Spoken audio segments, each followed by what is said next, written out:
Hey everyone, it's Kristen, and today we're doing this sparkly purple smoky eye makeup look. First, I'm starting with a black gel eyeliner pencil, and I'm creating sort of a winged eyeliner shape, but going very haphazardly and not very precise. This is supposed to be more of a messy kind of look. Then once I have the shape I want, I'm going in and blending it with my fingers to give it a smoky, sort of messy look.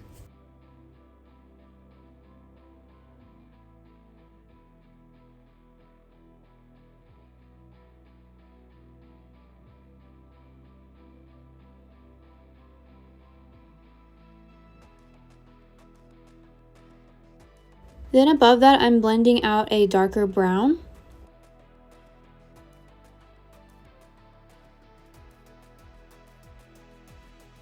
Then using a warm brown taupe shade to blend that out further towards the eyebrows.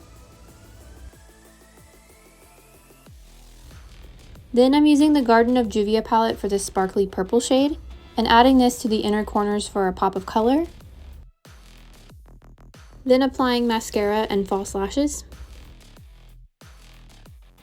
And that completes this purple sparkly smoky eye makeup look. I think this is a great way to add just a little pop of color and sparkle to a smoky eye makeup look. Let me know what you guys think of this look in the comments down below. Thank you guys so much for watching, and I hope to see you guys again soon.